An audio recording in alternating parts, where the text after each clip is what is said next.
I welcome everyone here to the next academic research session, presenting papers on various research topics on energy access and beyond. It's actually the title of our session.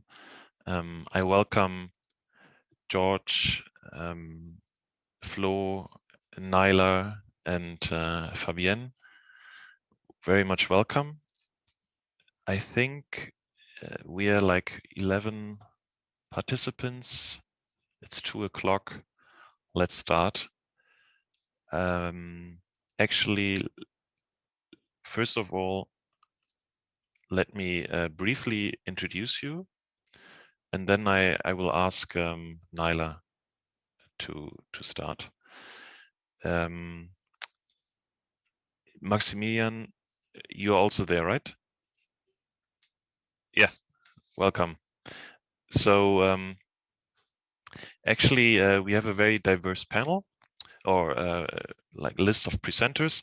Let me start with Nyla. Nyla is actually an economist by trade, having done her bachelor's and master's in economy, then even in policy, in public policy, she added another master, and has now actually embarked on her PhD journey as part of research associate or research officer at Institute of Policy Studies in Islamabad.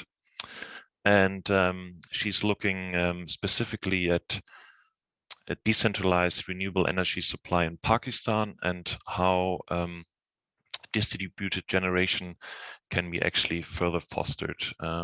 Very much welcome, Nyla, and looking forward to your presentation. We also have Georg Arende here from EIT InnoEnergy. He is actually an experienced a business developer and entrepreneur, having studied, I think, mostly having done your bachelor's in Kenya at the Jomo Kenyatta University, now then moved to Stockholm for your master's at KTH, and now even adding a second master studies to with AIT InnoEnergy. Very much welcome. Then we have actually Florian Weiss, a colleague of mine here at TU Berlin Microenergy Systems Research Group. Flo is actually one of our senior researchers, but he's just finishing his master's. But I think one of his first steps during his bachelor was joining our group. And I think it's your third or fourth paper you're presenting at a conference, so very much welcome. We are looking forward to your input on energy access and AC/DC. And Fabienne and Fabienne Banzer and Maximilian Neuhoff, they're actually working on mini-grids in Kenya. They're also part of TU Berlin, industrial engineers, students here, also part of the Microenergy Systems Research Group. And I'm also very happy to see you here and presenting your results. So having said that, I think the very first is Nyla. So Nyla, please, I stop sharing my screen and then the floor is yours. Would it be okay if I switch off my camera? My internet connection is a bit... Sure. Yeah, sure. Okay.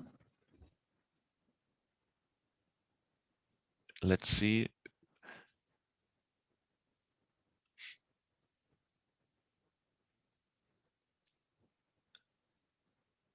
Perfect. Yeah, we see your screen. So just to give you very brief house rules again, we look at like 10-12 minutes of presentation, and then we have the discussant to follow with some remarks and an open Q&A session afterwards for a couple of minutes. And after 20 minutes, I hope we can then move to the next presenter.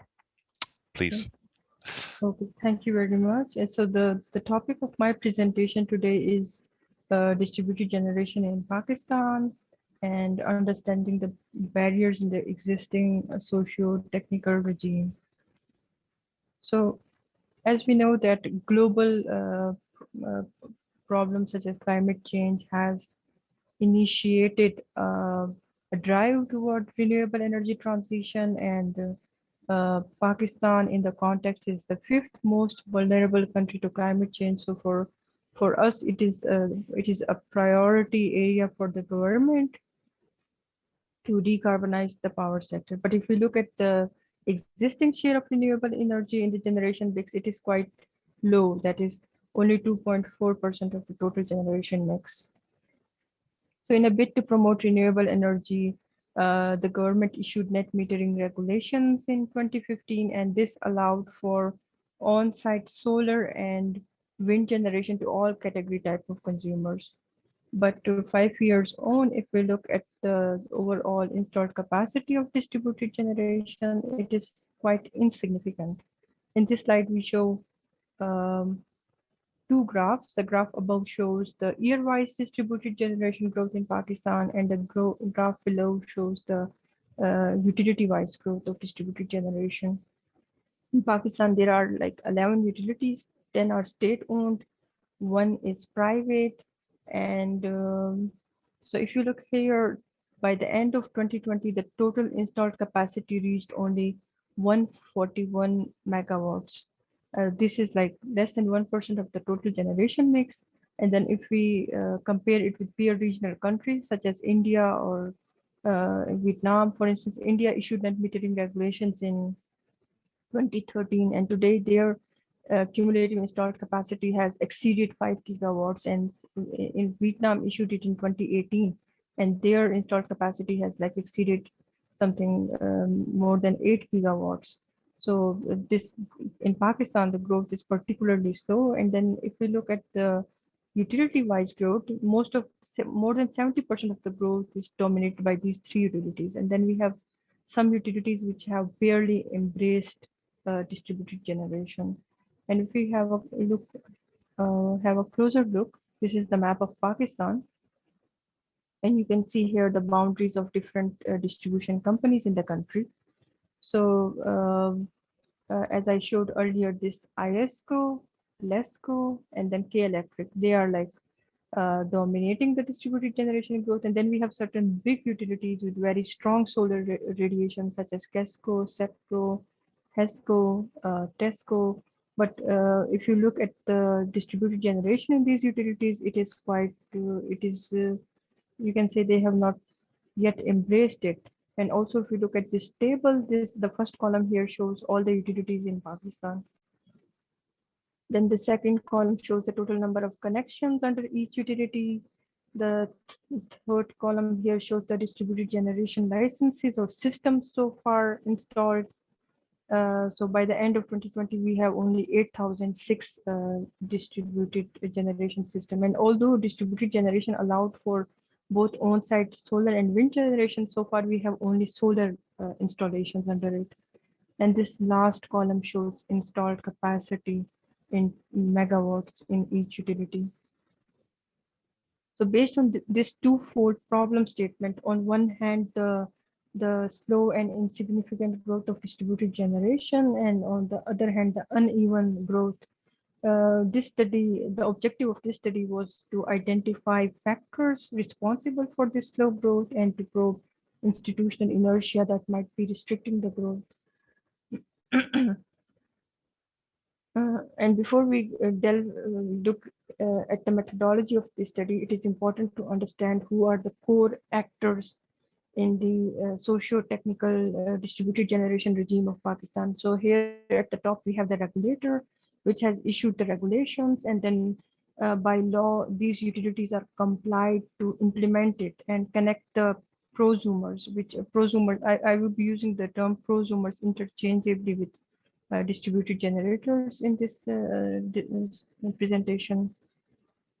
So they have to connect them to the grid, and then at the supply side we have these solar vendors, which provides the technology to the prosumers, and then we have an independent alternate energy development board. So basically, the role of this board is to facilitate overall renewable and promote renewable energy in Pakistan But particularly in the context of distributed generation, it has two roles: to facilitate the discourse in implementing the regulations and to make sure that the solar vendors provide quality technology to the prosumers. And then to support it financially, the State Bank of Pakistan has introduced, State Bank is the central bank of Pakistan. It has introduced a very concessionary renewable energy financial scheme, and the overall it provides loans to people, to applicants at very easy terms and low interest rates. So a commercial bank has to adopt this scheme and then provide loans to it to eligible borrowers. And now this slide shows the methodology of our study. So you could see that we have used either surveys or interviews with these primary stakeholders. And here you could also see the timeline of our study. So started the study in collecting data for the study in March 2020, and overall it was based on an 8-month data collection time frame. So we surveyed the distributed generators and then the who are already a part of the system. Then we surveyed the non-prosumers to understand why they are slow to adopt solar PV. Then we conducted interviews with the distribution companies, financial institutes, solar vendors, and relevant authorities based on their relevance.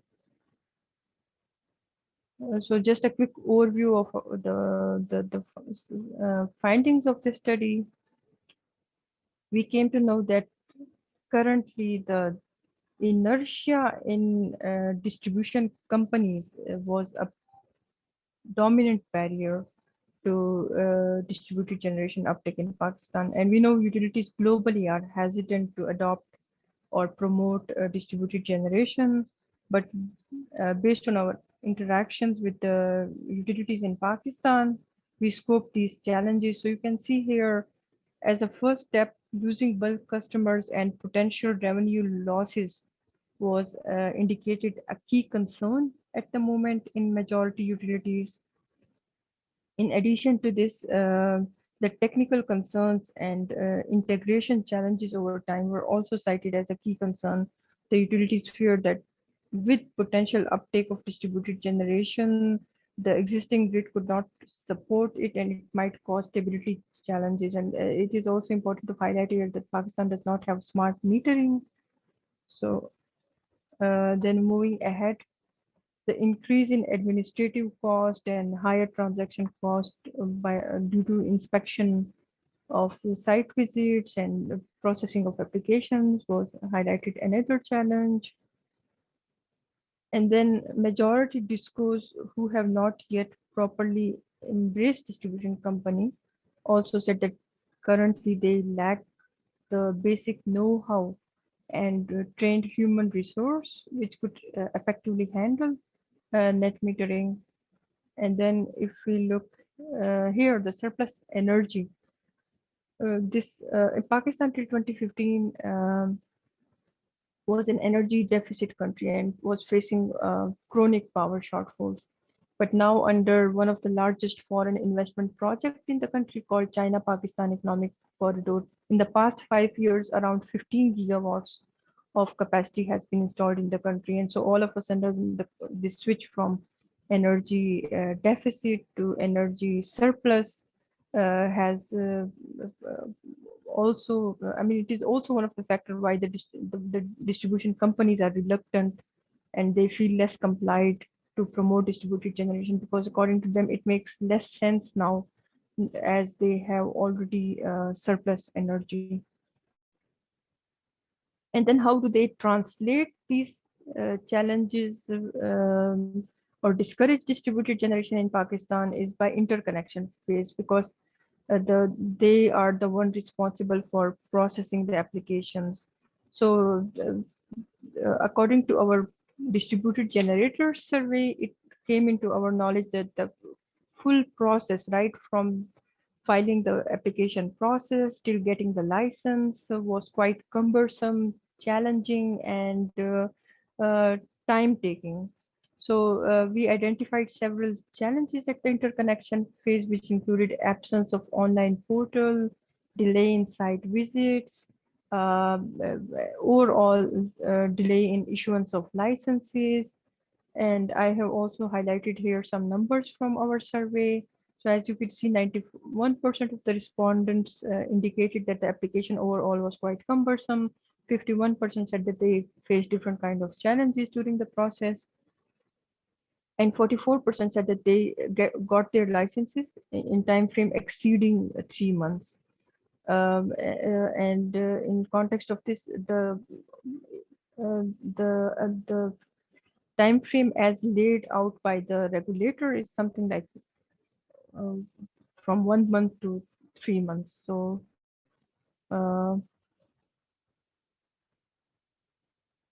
and then since Naila, sorry, just to interrupt you, you're already like at 12 minutes. So just that you know that you're like slowly coming to an end. okay, sure. So finance was identified another critical. We know that for renewable energy technologies, because they are associated with high upfront cost, finance is a key component for supporting them. And as I said earlier, that the State Bank has introduced a scheme, a very concessionary scheme, but it is a bit tricky to understand how this scheme works. As a first step, a commercial bank has to adopt this scheme, and then they have to advance loans to the borrowers under the scheme, and then they have to apply for reimbursement of the scheme. At the time we were conducting this study, it came into our knowledge that only 6 to 7 commercial banks so far have adopted the scheme. And even these banks are quite reluctant to grant loans to small uh, uh, applicants or smaller systems because of higher investment risks and transaction cost. And in the case of Pakistan, the distributed generation, more than 80% is currently driven by households, that is smaller systems. And this is a quick graph from our prosumer survey, which shows the mode of finance. So you can see that 84% financed their systems upfront. Out of the 14% who borrowed money for it, only 3% borrowed money from banks, 11% borrowed money from personal connections. And then this is a quick snapshot from our non-prosumer surveys, where we came to know that around 68% have some kind of alternative backup energy system. But these alternative backup energy system included diesel and gas generators or UPS. So because of their lower upfront cost, the reliance on these alternative systems is quite high, and the motivation for to adopt solar PV was quite strong. But due to a range of barriers which I have highlighted in this graph, high cost of technology and difficulties in acquiring loans and long payback period, the growth remains. It is holding them back to adopt these systems. And then in Pakistan, the full-fledged distributed generation drive currently is driven by end users. So we do not have any private sector or any OPEX models such as third-party investors, which supports this drive. And this is rooted in certain regulatory gaps. For instance, currently we have certain sanctioned loads. There are some caps on the systems that you cannot install more than 1 megawatt, and then not more than 1.5 times of your consumption. And then the agreement period between the distributed generator and the regulator is quite short, that is only 7 years. And then the awareness gap, especially on net metering, is quite strong. 48% from our surveys indicated that they don't know about net metering regulations at all. And although overall we have an alternative renewable energy policy in Pakistan, which aims to increase the share of renewable energy from existing less than 3% to 30% of the generation mix by 2030, but so far no state level enthusiasm has been showed to support to reach this target, or to set some explicit targets for rooftop solar or support this drive in its uptake. So just to conclude, I would say that the institutional inertias and the financial gaps and then the absence of some serious business model gaps where there is no private sector engagement in Pakistan. These factors are broadly responsible for the so far very slow growth in Pakistan, and so a strong political will is needed to overcome these challenges. And currently, we are also working with the government, to help address these challenges in a comprehensive way. Thank you. Excellent, thank you. Word to Maximilian with a. Should I still give a brief summary? Because looking at the time, we're already a little bit over. No. Maybe just your remarks in terms of if you have any questions or you want to highlight anything else. Yeah, one thing I looked up is how private-public partnerships are currently working in Pakistan, and I found out that they actually already have a program in place that started in 2006, so still under the military dictatorship, but it's just an infrastructure program. So I was wondering if there's any current idea from the government side, or maybe also from the private sector side. As you told us, the private sector is still kind of keeping a let's look at this and see what happens in the future approach. But if you were to take a private-public partnership road, you could, well, not easily, but you could externalize some of the credit risks of default risks and everything away from the government, also away from the private sector, as you can sell off all the debt. So I was wondering if there's any idea currently in Pakistan floating around to get a private-public partnership going for some kind of mini grids, as they are still in their infancy phase, if I got it correctly. I see. So I would say that, this study was like, this has only an initial study which has now steered the debate toward it. And one of the option that we are looking at is to mainstream this public-private partnership models in Pakistan too. Great. And the second thing, oh, sorry. Yeah, we had one question actually from the audience. Naila, briefly, if you could give a short overview of your survey, how you conducted it and how you analyzed the results. I see. So as I showed in the methodology slide, this study is largely informed by primary data collection, and we conducted like these surveys and interviews, and we analyzed then the data in different softwares. But because we were not able, because we had a non-uniform distribution from each like distribution company, so we were not able to build some clear correlations which could relate different variables to each other. But so far we have like our reports which we have published show the data in statistical descriptions of the data. Okay. Great, thanks. Maximilian, sorry, did I interrupt you or? No worries. I just had a second follow-up question, because what came very clear of your presentation is that in every step of the way, government regulation, or not really regulation, but just some kind of bureaucracy seems to be taking place. So I was wondering whether you would say that actually the big bureaucracy that's going on might be one of the driving factors that the grids cannot develop fully, because it's very complicated for a household level to apply for all these different things you need to apply for. Oh, I did not follow the question. So when you talked about what you need to do in order to set up your mini grid or whatever, you told us that the State Bank of Pakistan has a certain regulation set up that the commercial banks have to follow. And if you as a private person want to set up this, you have to look at how big your own household consumption is, that it does not exceed the 1 megawatt and everything. So would you say this is a good thing, all the regulation, or would you say it actually slows the progress? Yeah, exactly. These are certain regulatory gaps that we are raising now as a result of this study, and it needs to be addressed. They are not good things because of these gaps, the growth so far is quite slow, and then the private sector is not engaging. And so, these gaps needs to be removed. Okay. Yeah. Well, well taken. Very interesting. So regulation is always a tricky balance. Thank you, Maximilian, for your remarks. Thank you very much, Naila, for your good presentation. And Maximilian, next, please.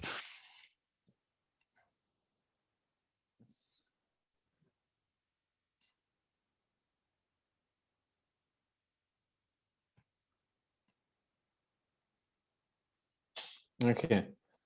I welcome you all to the presentation from Fabienne and me. Sadly, she can't be present today, so I will be in place as the second co-author. So the topic of our study of our paper is mini-grids for creating decentralized, sustainable, and bottom-up financing delivery models, perspective from Kenya. And the main method we used was the triple embeddedness framework. Let me firstly start with an introduction of the current Kenyan landscape. Kenya has set up a very steep target of having 100% access to electricity until 2022. So it's less than 2 years from now on. As you can see on the right side, currently 4 million households still do not have access. And of these 4 million households, 3.6 million are in rural areas, which is also very tricky because when you're in a city or like near a city, it's much easier to get connected to a local grid than it is when you're in the land state. So what can you do when you have many different communities that are not next to a power plant? Mini-grids. Mini-grids are a very promising perspective. Here you have a map of Kenya, as you can see in the bottom left. This is, it's sadly a bit outdated. It's from 2018, but it's the newest map I could find, where you have the different mini-grids that are already set up.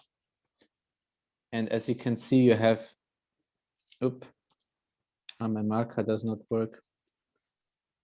Can you see this pointer? Yes. Yep. Okay, so as you can see, there's still some kind of belt, I would say, around the major capital cities of mini-grids. Interestingly to notice, people who know about the Kenyan landscape, down here is Mombasa.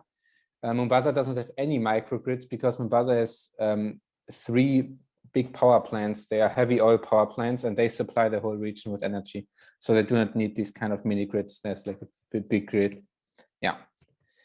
Even though some of the other areas are also not really densely populated, but a lot of people live there, as Kenya is a very big country. You have all the mini grids centered around the big cities currently. Yeah.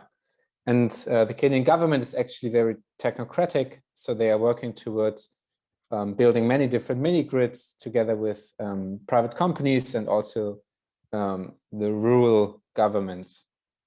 And yeah, it's quite easy to understand why mini grids are a good thing. If you have electricity, the productivity goes up, productivity of a region goes up, the taxes of the region also go up. So the government should also have something coming from this. Now, when you think about mini grids, you should not think that there's one kind of mini grid you have to adapt to, because a large mini grid is very different from a small scale mini grid. You have totally different electronics going on in there. You have totally different demands. And when you think about mini grids, you also have in your mind to think about, do you have a large scale mini grid, maybe a medium scale or a small mini grid? And this study is mostly concerned with village size mini grids. Yeah.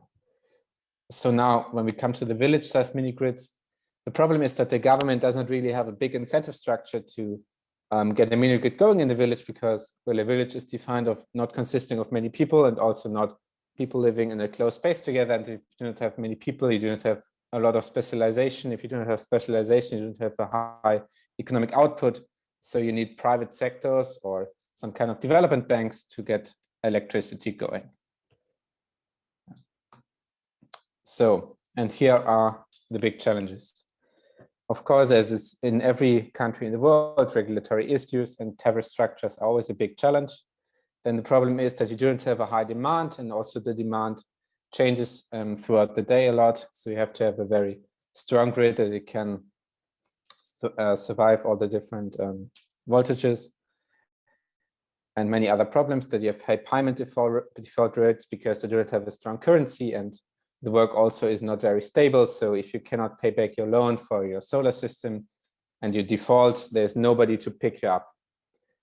and you have high transaction costs because it's just a very big country and you have to have many cables. Then comes one of the problems that always plagues these regions, that you do not have a lot of skilled staff. If you're very skilled, you mostly try to move to the United States or to Europe, and a lot of people do not come back. Very interesting key factor that I always talk about is there's actually more Nigerian doctors in the USA than in Nigeria. And private sector interventions in rural villages, it's quite hard to get the private sector involved, because if you cannot make money from it, why should an individual that's just concerned with shareholder value invest?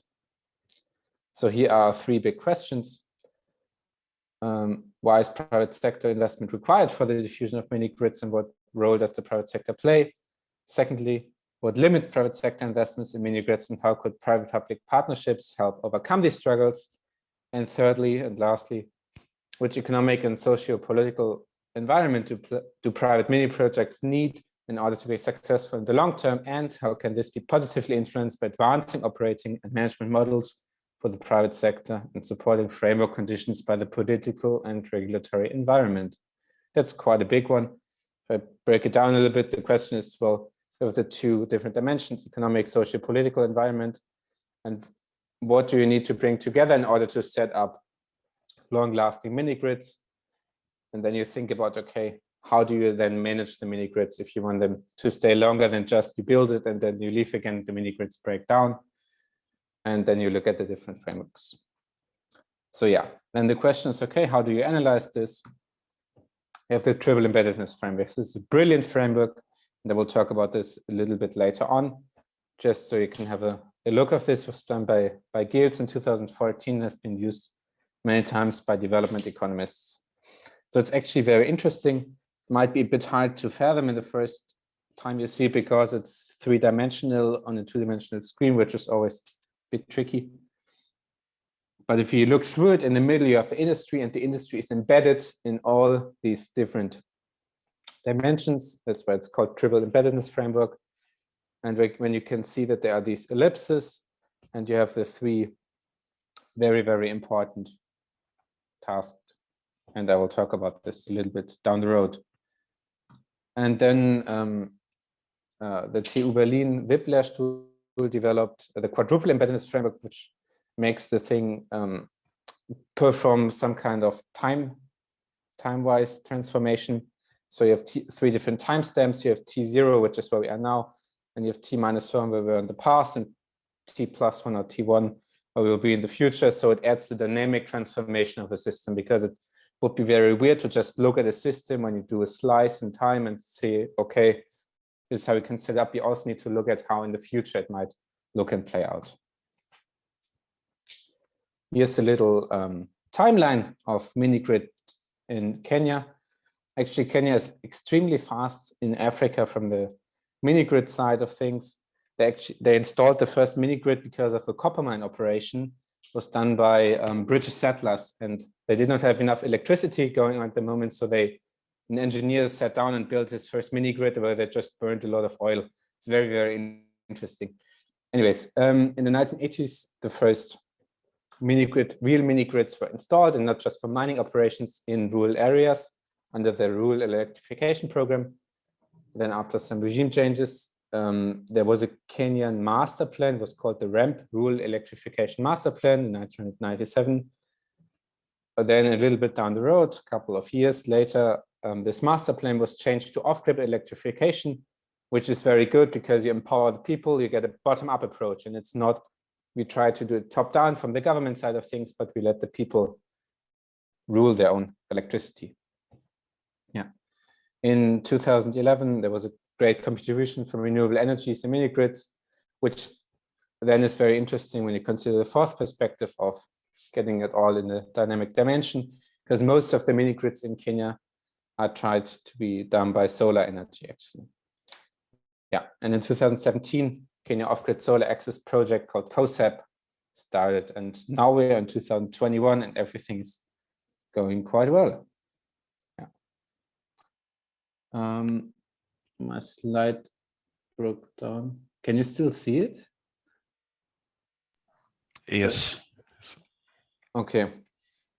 I can't, but it shouldn't be a problem. So here are some advantages of the mini grids, I think. Should be this slide, with more emphasis on productive uses, sustainability when you have a green mini grid, focus on customers, which is very good from this bottom-up perspective.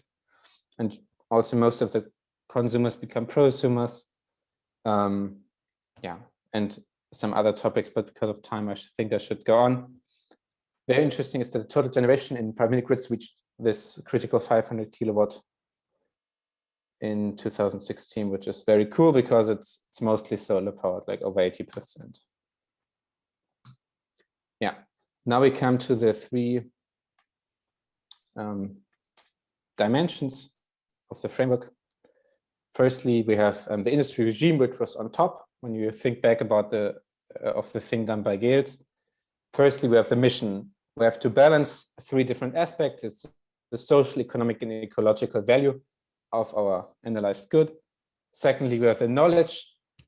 Knowledge is very difficult about mini grids because, as I talked about, you have a big brain drain from Africa or like low-income countries to high-income countries, and people don't tend to come back. So you have a lack of information, which I will talk about a little bit down the road again. And then you have a strict licensing problem by the EPRA, which is a local government bureau for this. Secondly, it's the economic environment, which was in the middle. Private investments are still limited, so it's a little bit what Naila talked about also, that the private sector is still holding back and kind of taking a hawkish look on everything. Secondly is when you think about it from a portfolio return perspective, investment risk and return do not match. So if you think back about the classes you took in capital markets, the only way to get more money on the capital market is if you take on more risk. So you hire your beta factor. But sadly, in these circumstances, your investment risk does not match your return. So it's still very bad, which is why you need private-public partnerships. And thirdly, cost-reflective tariffs are always higher than main utilities.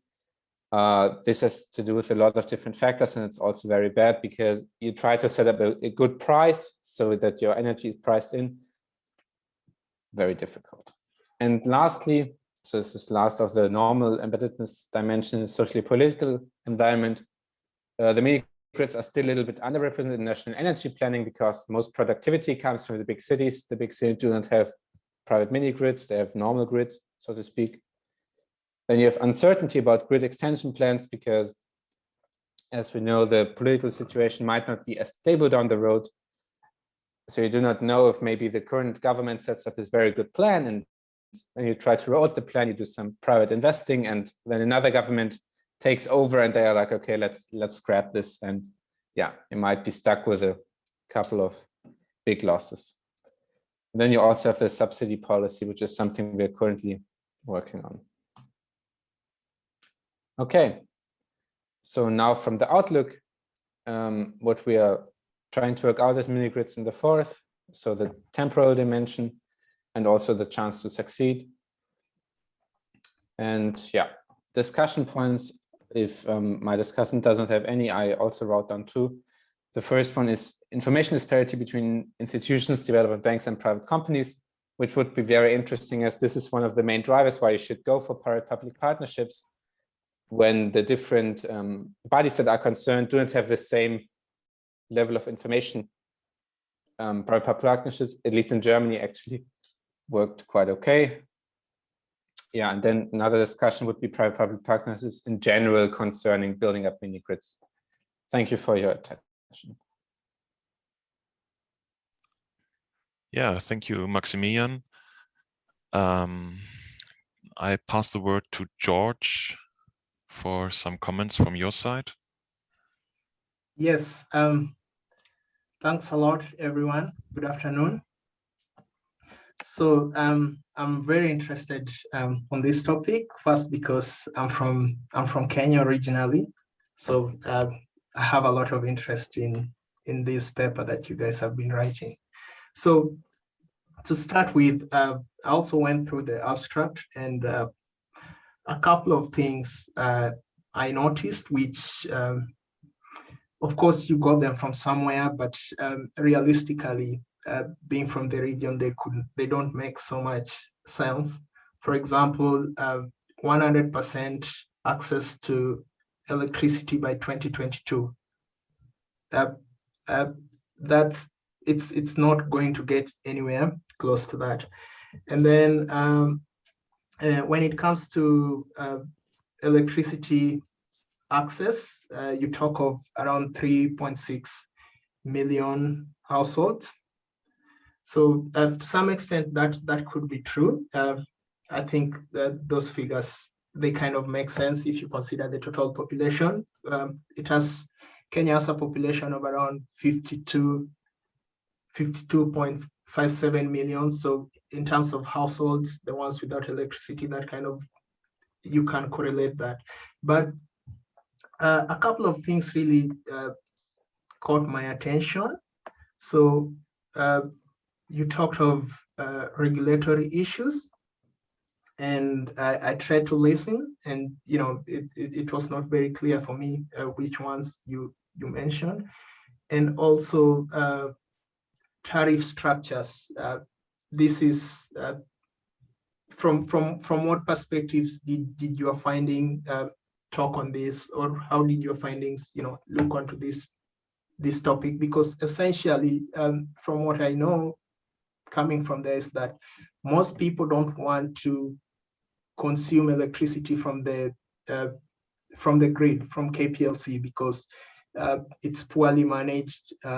They tend to have higher tariffs, so you are more better off kind of like, if you can afford, you're better off buying solar power and just being independent onto that perspective.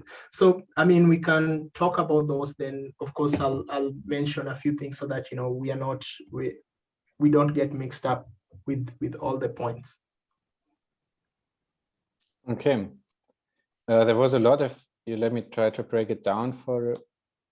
Okay, firstly, you talked about that this target of getting everybody electricity until the end of 2022 is way too optimistic.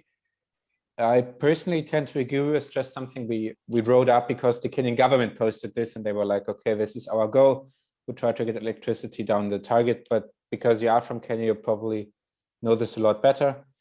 It just sounded like something that might be possible, considering that already a lot of people have electricity. So there's just a very vast rural areas left with 3.6 million households.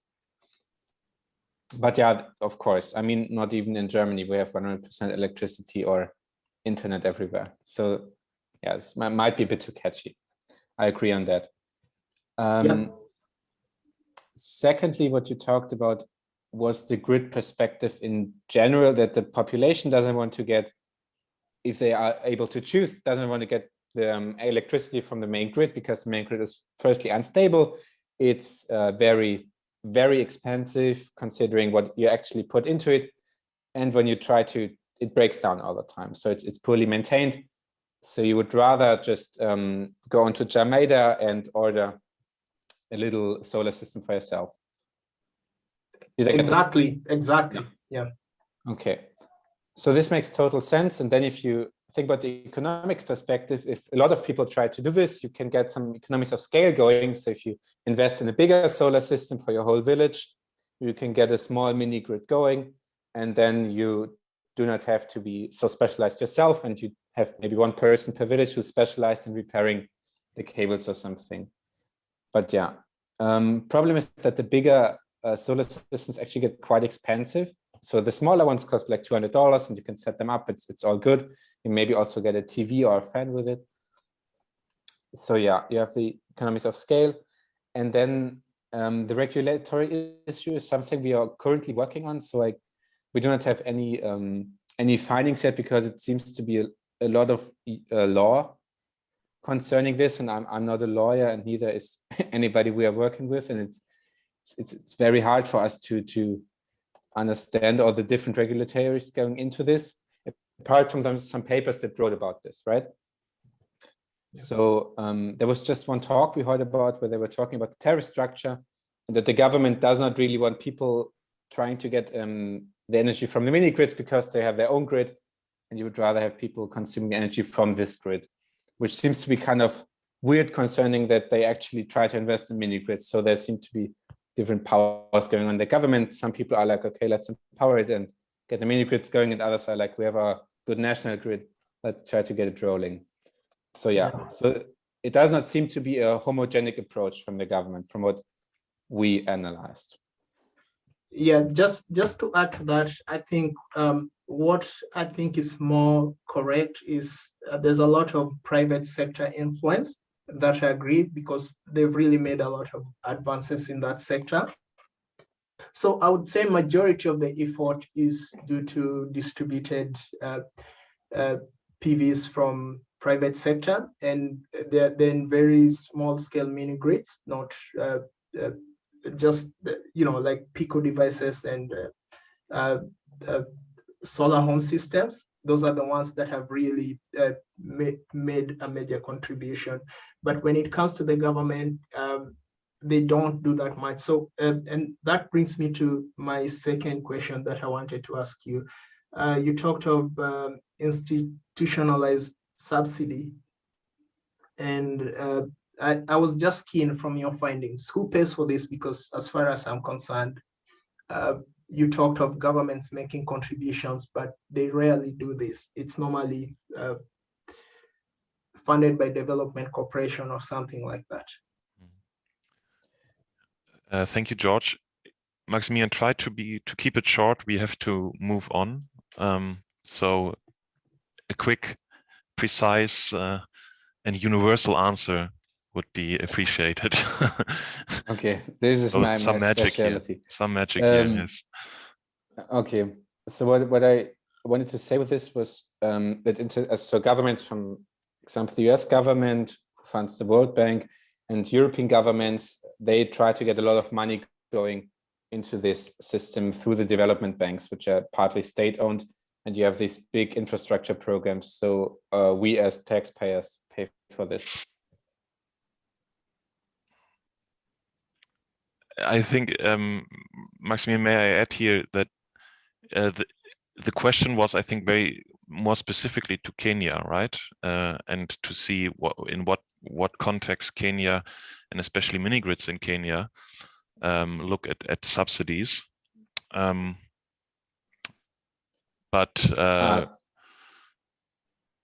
I mean, if we look at COSAP is, for example, I think partially funded by the World Bank, so they will get some subsidies, and I think so far I haven't seen like any tariffs from the utilities so far. But you might correct me, George, if I from my perspective. The whole tariff structure is very interesting, actually, and especially like looking at mini grids with subsidies. We also have seen it in the previous session that how and to what extent and at what point you can actually integrate or should allow subsidies are really critical, and it's an ongoing discussion. And I think Maximilian and Fabien's work will really try to carve it out in the Kenyan context, how it could look especially in the future, because you want to basically give also an outlook for mini grid development in the future, right, Maximilian? Yes, definitely. Fourth dimension. Okay. Yeah. Great, thanks. Let's move on. Thanks so much for the presentation, and also as discussed, George, for giving us your feedback from Kenya. I actually, in your introduction, I didn't say that you are Kenyan because you spent also some time in Mozambique. I thought so. I wasn't too sure where you're from. So if you have anything to add to your biography, which was really short, please feel free. Otherwise, you also have the floor now to start your presentation. Thank you. Thanks a lot. So I'm going to share my screen.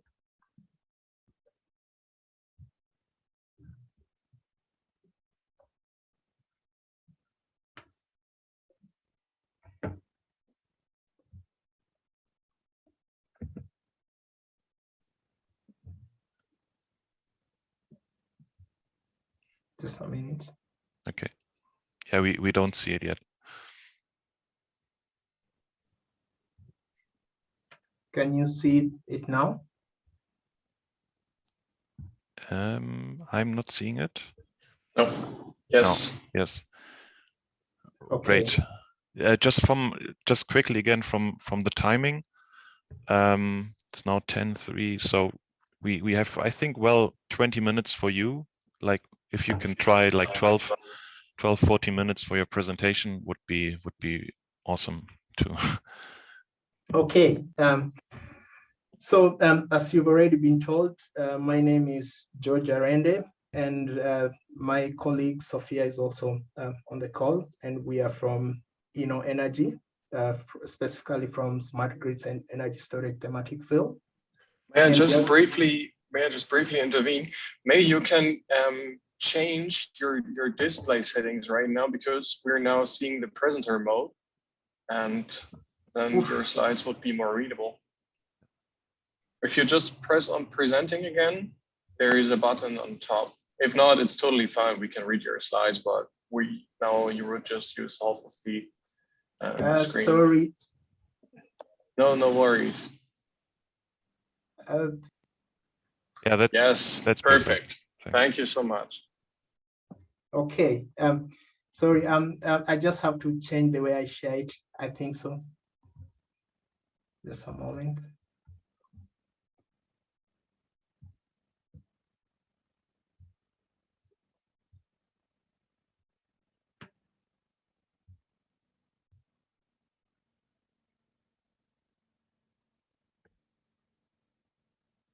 Is it still the same?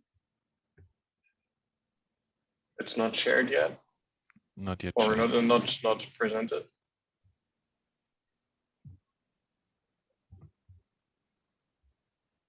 But I'm sharing. Yeah. Ah, okay. Yeah. Now that makes sense now. Perfect. Can you still see? No, now we are all seeing the presenter mode again. But just continue like that. I guess everybody is fine with that. We can read it. Mm. Okay, I'm going to keep it like that. Yeah. So my colleague Sophia is also in the call, and we are from smart grids and energy storage thematic field, and we are presenting on decentralized electrification pathways in Sub-Saharan Africa, an assessment of experiences and ways forward. So these are going to be the contents of this presentation. So into the introduction, you realize that almost 600 million people in Sub-Saharan Africa still don't have electricity. And this means that almost 80% of that population come from rural areas. And this is according to International Energy Agency. So this is in contrary to SDG 7, which aims for global universal access for affordable and reliable energy for all. So if we make a comparison between the global north and south, the realities are totally different. In the south, most of the times, this electricity is unreliable, and the total electricity that is generated is normally the capacity. But if you compare this to the global north, the grid is going to be a more bidirectional, where you have a lot of prosumers, and the main purpose of consumption in this case is cost reduction. And in some cases, the resources are distributed, but that's not usually the mainstream way of energy consumption. So despite all these challenges, Sub-Saharan Africa has a lot of renewable energy potential that is untapped. And if we look at, for example, you have solar, wind, which are in the capacity of several hundreds of petawatt hours. And also, if you just check the solar concentration in terms of radiation, the region has almost 220 watts per meter squared. If you compare this to places like the US, where you have 150 watts per meter squared, and in the UK, where it's only 100, this is quite significant.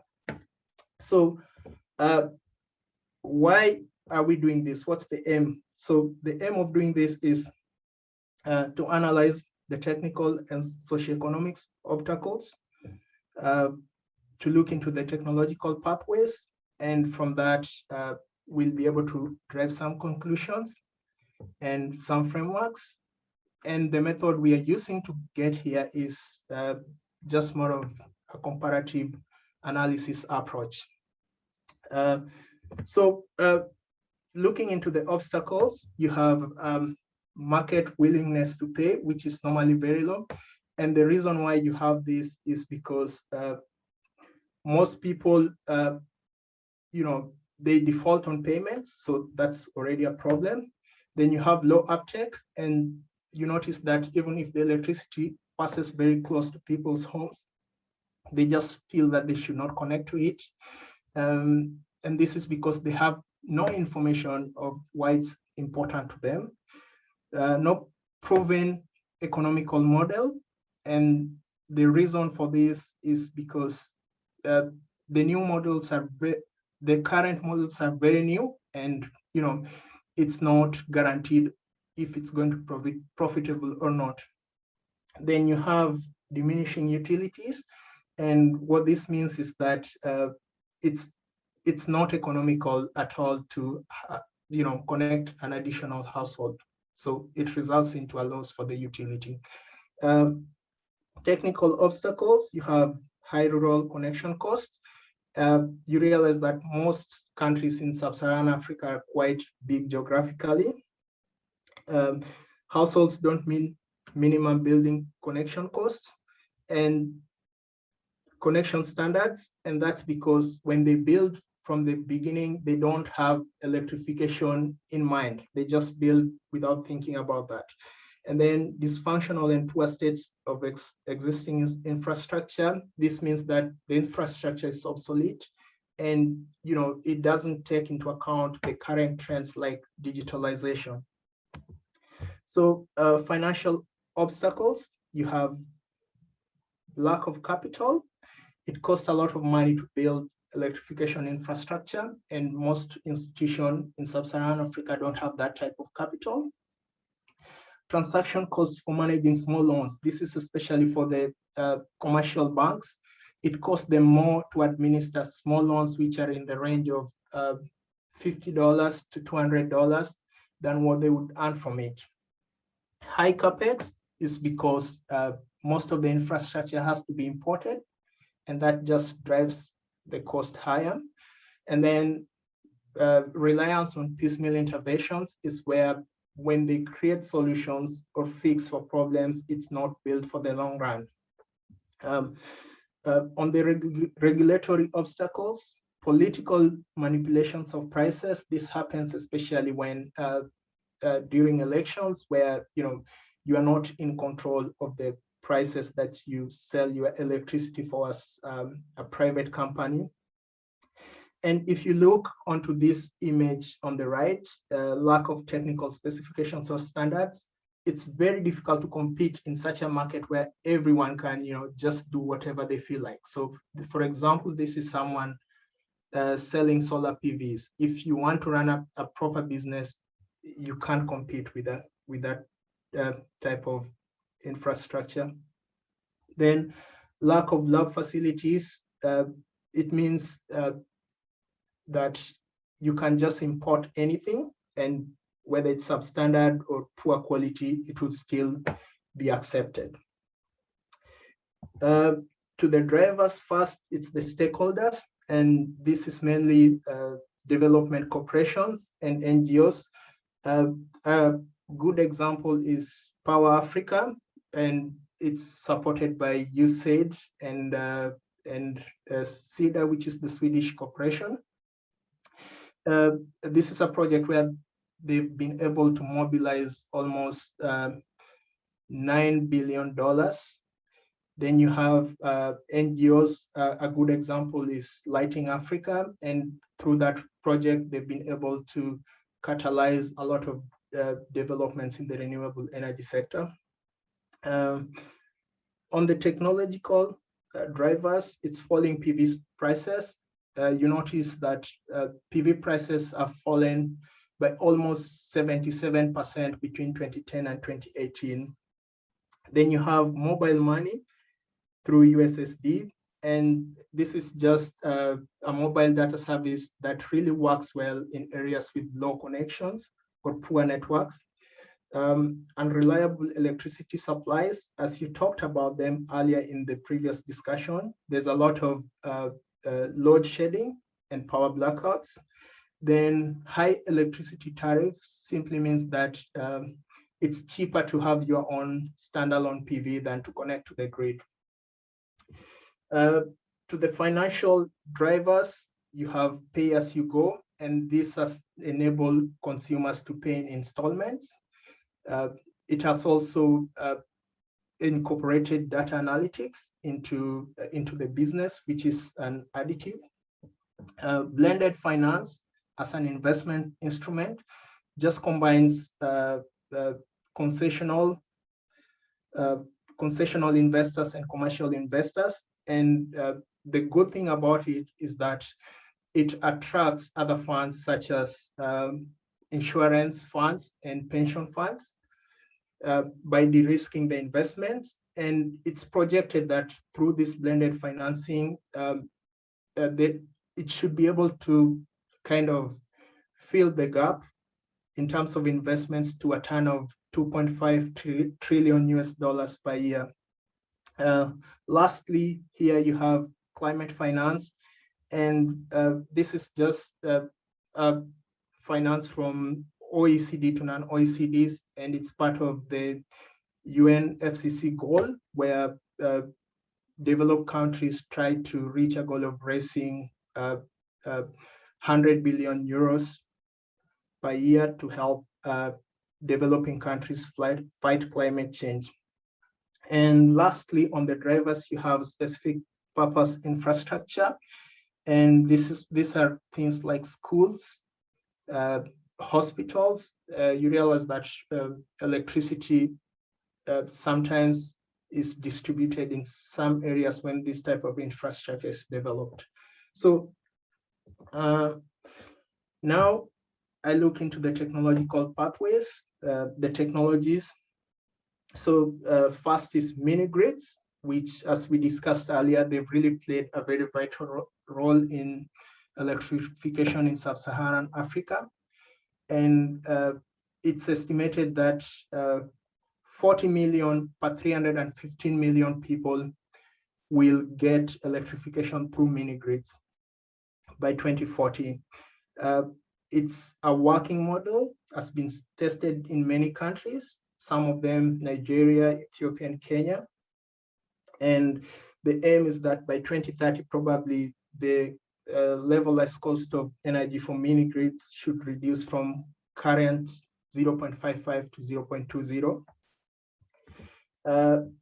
Next, we have standalone solar off-grid systems, and more than 700,000 people have been able to use this.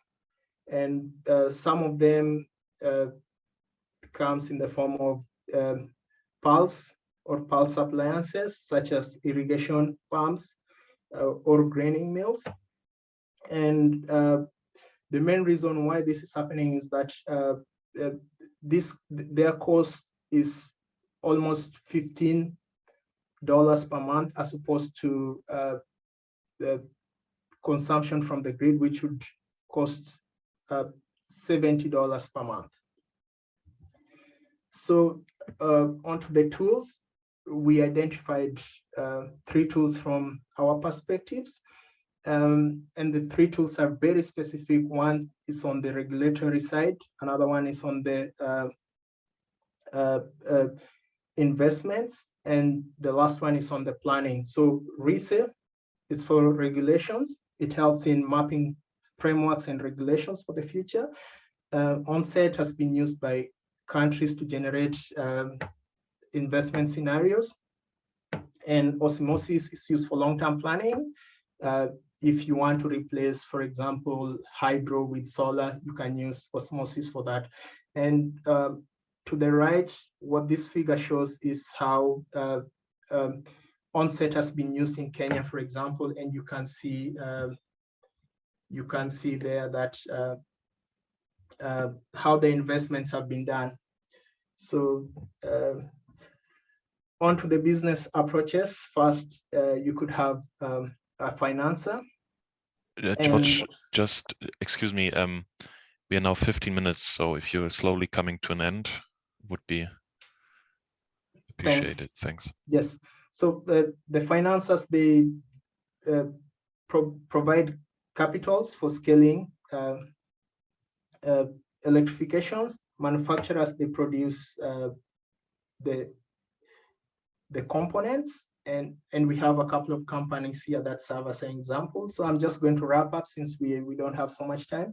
So we really tried to match the challenges, the obstacles, and the drivers and the possible solutions. And we divided them from the supply side to the governance side and on the demand side. I'm just going to touch briefly on them. So poor and dysfunctional grid infrastructure. This can be done through long-term planning, and you can use a tool such as Onset or osmosis. You realize that it's from both market and technical obstacles. On the demand side, this is a market obstacle, and some of the technological pathways such as standalone solar off-grid system could be used for this. DESCO model and mini grids. Poor utility performance, this is from market obstacles, and creation and integration of regional power pools. This could reduce the total capex or investment cost, as well as increase the market size, which is a problem.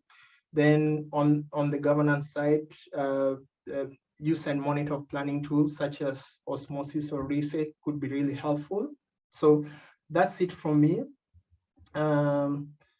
We are InnoEnergy, and we are not typically a research institute as most of the other presenters, but we kind of support and drive innovations in the energy sector. We support a lot of startups through that. Yeah, thank you all. Thank you very much. Yeah. So quickly over to Florian with your remarks, please. Yes, first of all, thank you very much for your presentation, George. I found this really insightful, also reading through your slides. Basically, I have only two questions. The first one would be that you have mentioned that there is no feasible business model at all, or no ultimate business model for providing this energy access. But on the other hand, you have mentioned the advantages of, for instance, mobile money, pay as you go, and just providing good systems. In sum, wouldn't that be a feasible business model, so to speak? I mean, we all are aware of the bankruptcy of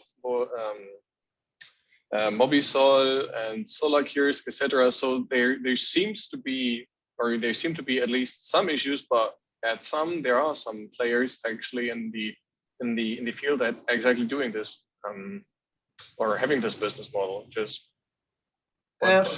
so yes, I get your question. I didn't say there are no business models. I said the business models that exist are quite new, and they haven't proven to be profitable over long term. And what this means. Oh, okay, yeah, definitely. Because, so and maybe in that way the bankruptcies of Mobisol, whatever, would underline that. Thank you very much. The other question would be that on the very first slide, you said that global northern future systems should be should work in bidirectional. and that a lot of people should function as prosumers, whereas you were not mentioning that for the global south. So I mean, we had two presenters on the first day, and Sebastian go over the other days, and they're exactly working with that principle that participants and that consumers, and especially Bangladesh, are the systems of SolarWorks with their mesh system exactly act as prosumers. Would you say that this is rather not a focus, or would you say that this doesn't make sense at all? So your experience? This actually makes sense, and I've seen, for example, SolarWorks, they have this very interesting mini grid that enables sharing of electricity among peers.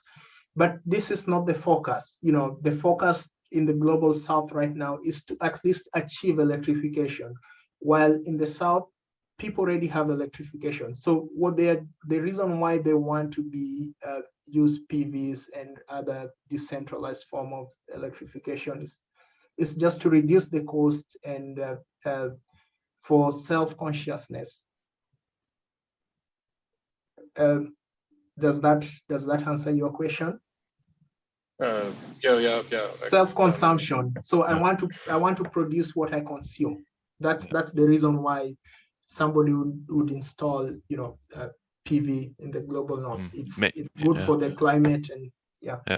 Maybe I can ask here one further question, because there's in the chat actually Mariam asking if first she's thanking you for the presentation, and second she asks if solar home systems are still a big thing in Sub-Saharan Africa, and there are more than 700,000 installed. Are there more? Like, how is the situation now? There are more installed or not? It's definitely one of the game changers, because a lot of, for example, development corporations, they fund companies who produce this and distribute to the households.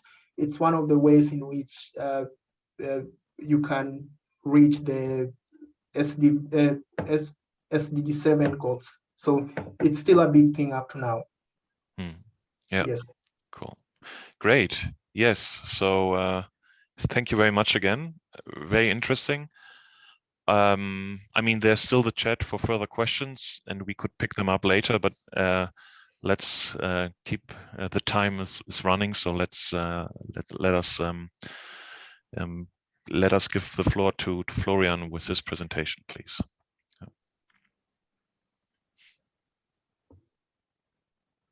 Thanks. Yeah.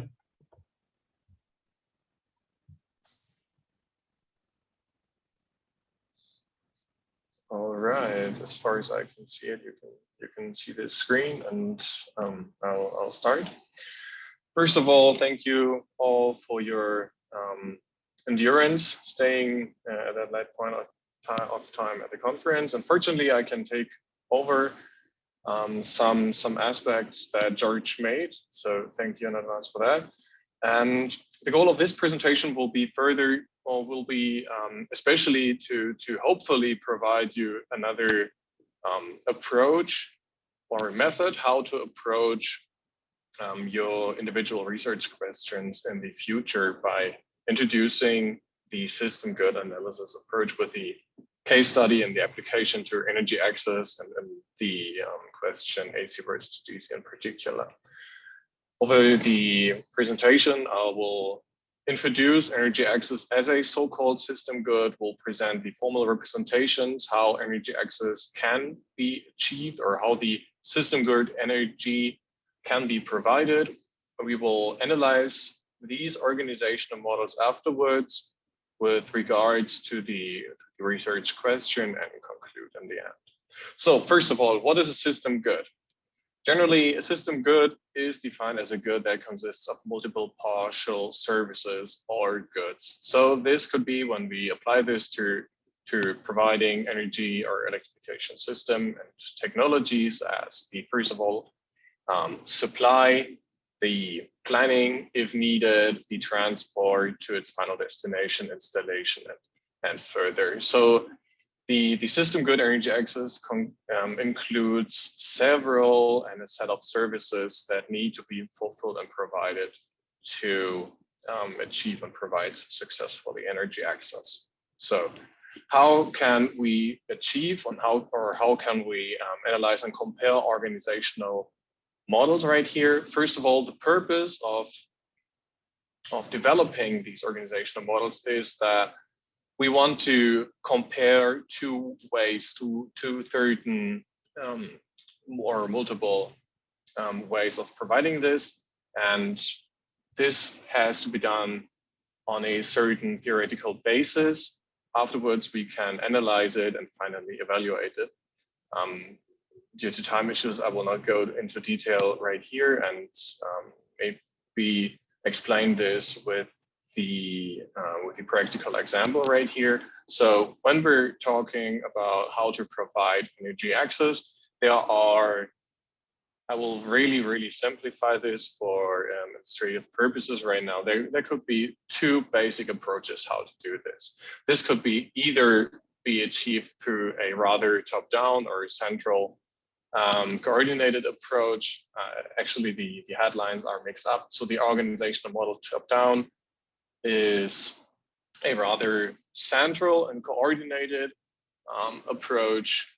Example technologies, as explained by inter alia George previously, are grid extensions or rather microgrids. Microgrids can be also considered as bottom-up electrification technologies, but for this purpose and for this very application, it is argued that microgrids still require coordination somehow. However, it is supplied and achieved. So we rather classify microgrids as coordinated technologies and means for providing energy access. And the other way, or the other model to provide energy access would be the bottom-up approach, where you could simply really focus on what is demanded, what is required, and provide very specific and really demanded systems that are required right here. These could either happen through solar home systems, so these will be very individual investment decisions and systems, so providing energy access for one household respectively, or you could start combining these solar home systems or connecting them if feasible. Definitely, there are a lot of requirements and characteristics and factors to be looked at here. But as we heard the talks of Felix Bolt by SolarWorks and Sebastian Groh by Socio, for instance, these technologies exist, so you can horizontally scale these solar home systems by connecting them, or you can vertically scale them by just adding storage or panels or generation capacity at all right there.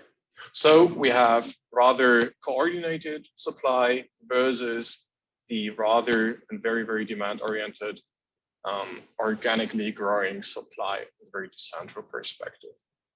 What we having these two options in mind can now do or start to analyze them is to distinguish this provision between or to distinguish certain levels. The first level we could take a look at would be the technological system right here. So which technical or technological options do we have to provide this certain system good, being energy access right here? As found earlier, we have multiple technologies: grid extension, microgrids, solar home systems, swarm grids, mesh networks, etc.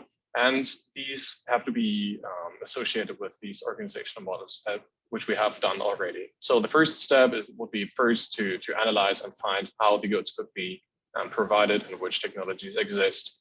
The second level right here would be to find the required roles that are needed for providing the good.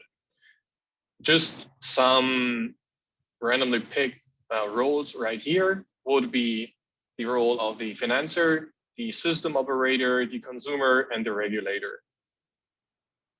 These roles have to be incorporated, and it has to be thought of how these interact and practically interact. And this happens exactly on the highest level and on the top level. And I'm skipping through these because the top level for our case right now is the most important. And this is the institutional level. And institutional levels and institutions would now describe and be the reason how roles and concrete players as instantiated or as initiated roles would interact. As the system good analysis is a institutional or a new institutional economic approach, institutions are central. And I just want to highlight here that there are diverse levels where institutions can exist. Just to point out right here, there are natural laws really on top. These could be formal or informal laws that influence a certain provision. Of course, we have to adapt what is possible in the scope of natural laws, in the scope of culture, in the scope of regulation, and in the sum of all markets that we want to take a look at. And this would be the so-called market system. For our case right now, for energy access and rather global northern areas, we would have in the market system for energy access at all over the world, we would have the global southern market, we could have the global northern market. This could be country-wise, etc. So you can adjust these levels and markets how you need it and how it suits your scope of analysis. What is important right here is that for the sum of all markets, there are certain resources and policies that influence all these partial markets. These do also influence the existing institutions within markets, and these concrete institutions that have influence and significant influence on how the market behaves are standards and corporations. Played or together paired with players, we have a market behavior. This could be, for our case right now, the choice of a technology. It could be also pricing. It could be concrete product differentiation, etc., and would lead to price, quantity, etc., which is pretty familiar for basic economic theory. So why are we taking a look at this? We really have to be aware of that there are standards in markets, but there could be also standards for market systems, so for multiple markets. And the very, very concrete application and case study we want to take a look at here is that we find that microgrids and the main grids have the standard of alternating current somehow. And we know that and I don't want to go into deep here, please ask afterwards if you're further interested. We have that after the infamous War of the Currents, AC went out or prevailed as a standard globally. So for the market system all over the world. And we find that AC is still the dominant standard for the rather centrally provided technologies, meaning greater microgrids and the main grids. While we find that in the meantime that especially power electronical progress has helped to solve the original issue of DC systems. And we today find that DC is technological superior. So why would these systems we are newly building still be AC? And the answer lies within these standards and how these the provision and the organizational models interact with each other. And for illustrating that, we can compare or take a look on example interactions of for the example of organizational model 1 for microgrids. And this includes fundraising, licensing, capacity building, local integration, sales, then diverse maintenance and other activities that lead to greater transaction costs and to significant transaction costs, because it is significantly more complex to build a microgrid to provide energy access for a couple of households or for a whole village than for just selling one solar home system to one consumer that would be at the same time perform the role of consumer, operator, and some more, while the roles for the more complex organizational models are a bit more complex. So the answer why or how to lower these greater transaction costs are the use of standards that are available, so that all players, all roles know which technology is meant, what everybody is talking of, and so more complex, and especially for planning activities. And on the first day, we've also got to know by, I guess, Rebel Hearn was that policymakers, if we're talking about electrification plans and greater projects, that policymakers need to have pilots, or they need to know that systems work, and this is in the end correlating with the existence of standard. So because AC has been the standard, it has been continued to be used. However, when we take a look on solar home systems, and this will be the second result of our consideration right here, is that these solar home systems actually are dominated, or that direct current has prevailed against AC. And for these, Flo, yes? could you come to an end, please? It's this is the almost last slide, actually. All right. Yes. Okay, thanks. Yeah. Welcome. So that because the provision of a solar home system is less complex, the use of standard is not as required. So that the lock-in effects that emerge for the central provision are not as present, and the direct current could prevail as the standard due to its technological superiority. The main aspect right here, and the main discussion was very, very superficial, and was superficial by intention, is that we have seen that this system good analysis has helped us for this concrete case to identify that not the technological or the technology is the problem for this consideration, but it is indeed the institutional level that the use of standards can significantly impact and dominate the rare technological level in the end. Alrighty, I will skip the outlook due to time issues, and I'm happy to answer questions, and I hope I didn't confuse you too much to the superficial presentation.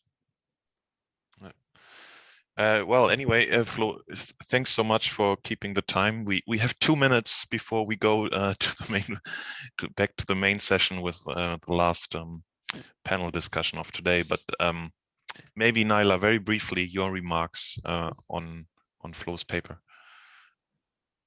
Well, thank you very much, first of all, for this very insightful presentation.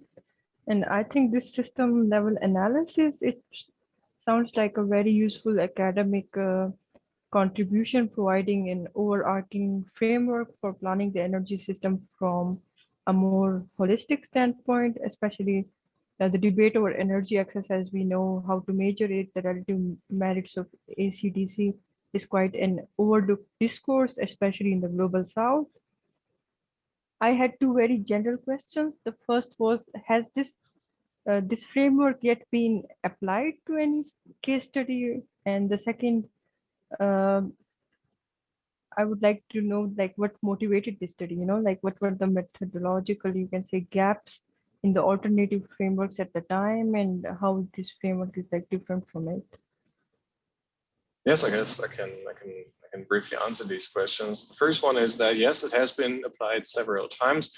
Unfortunately, only in the mostly German context. The very recent, or the most recent publication, I guess, is the one from Georg, if I'm not mistaken, or is it published already? And there he has applied the system good okay, there he has applied the system good analysis to nuclear waste disposal, I guess. So that he did not characterize energy access as a system good, but the provision of nuclear power. And then there is a simultaneous application with the discussion and analysis of multiple organizational models, how to decommission nuclear power. And the motivation for this research actually comes from Microenergy International, because as you know, Socio is a spin-off of Microenergies, or a kind of older spin-off, and they are connecting DC solar home systems. And we had there the exact question that was central for this presentation, meaning that we see that for these applications for solar home systems, DC is just the better technology. It is easier, it is more efficient, and it is way, way cheaper because you eliminate a lot of components. So we asked ourselves, why is this not the case for microgrids? And then we started to analyze what would be the reason. All right. Great. Thank you so much. I'm full stop here because actually I just heard that on the main session, Christian has just started. So we have to stop here. Thanks so much, Flo. Thank you, Naila, for taking your time to discuss also. And for all of you being here and following our research presentations. Thanks so much. If you have questions, please send them directly to us, and we can actually distribute them to the different authors. And then please don't lose time. Just jump out of the session and go to the last and final session of our conference. So it's very important that we all gather up there and enjoy the ending. Thanks.